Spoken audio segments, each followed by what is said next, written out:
చిన్న మంచి మాట తప్పు చేస్తున్న స్నేహితుడిని హెచ్చరించలేనప్పుడు నువ్వు చేస్తున్నది స్నేహం కాదు, అది ఖచ్చితంగా వ్యాపారమే.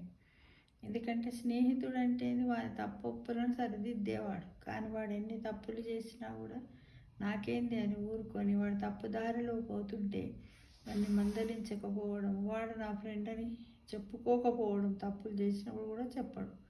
ఒక్కోసారి ఇట్లా మంచిగా పోరా, ఇట్లుండురా, అదిరా అని చెప్పలేరు. కాబట్టి ఆ స్నేహము అది ఖచ్చితంగా వ్యాపారమే. నాకెందుకంటే వీడికి అవసరం ఉన్నప్పుడు వాడుకుంటాడు, అవసరం లేనప్పుడు వదిలేస్తాడు. అలా కాదు, స్నేహం అంటే ఎలా ఉండాలి? వాన నీరులా స్వచ్ఛంగా ఉండాలి. వాడు చేసే తప్పొప్పులను కూడా ధైర్యంగా ఫ్రెండ్కి చెప్పగలగాలి. అప్పుడే ఆ ఫ్రెండు నిజమైన స్నేహితుడు, ప్రాణ స్నేహితుడు. ఎందుకంటే స్నేహబంధము అలాంటిదని మనం చాలాసార్లు స్నేహం గురించి చెప్పుకున్నాం కదా ఫ్రెండ్స్. కాబట్టి స్నేహానికి అంతటి విలువనివ్వాలి. వాడిని సన్మార్గంలో నడిపించడం కూడా నీ వంతు బాధ్యతగానే ఒక స్నేహితుడు గ్రహించాలి.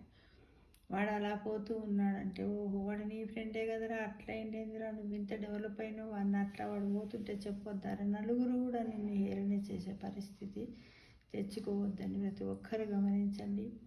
ఫ్రెండ్ అన్న వెంటనే వాడి తప్పొప్పులను కూడా మనము చెప్పాలి, వాడిని హెచ్చరించాలి. అప్పుడే నిజమైన స్నేహానికి విలువ ఉంటుంది. అదే ఒక గొప్ప పుస్తకంతో సమానం అవుతుంది ఫ్రెండ్స్.